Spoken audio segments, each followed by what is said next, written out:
काय म्हणणं आहे सर? प्रवीण दरेकर. सभापती महोदय, सर्वप्रथम मी आपला आभारी आहे की आपण सगळं ते रेकॉर्डवरनं काढलेलं आहात.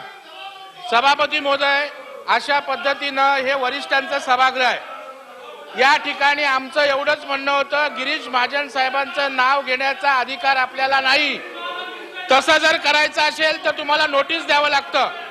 परंतु एकाच 89 वर आपण विरोधी पक्षनेते बोलणार, नाता एकनाथ खडसे बोलणार, त्याच्यानंतर अनिल परब बोलणार, ही प्रथा परंपरा या सभागृहाची नाही.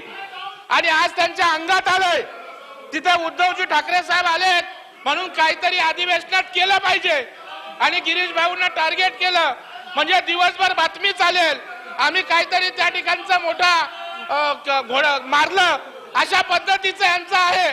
परंतु महाराष्ट्रातल्या जनतेच्या लोकांना नक्की माहित आहे की हे फेल गेलेत अधिवेशनात. शेतकऱ्यांच्या प्रश्नावर बोलत नाहीत, अनेक विषयात बोलत नाहीत. गिरीश महाजन हा काही विषय नाही महाराष्ट्राचा, त्याच्यामुळे यांना नैतिक अधिकार नाही. आपण हे सगळं काढलेत. मी आभार व्यक्त करतो.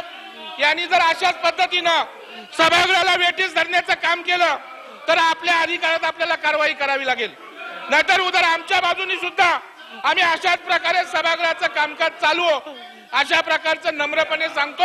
आपण त्यांना समज द्या, नाहीतर जी कारवाई करायची ती आपल्याला करावी लागेल. विकासाचा ध्यास म्हणजे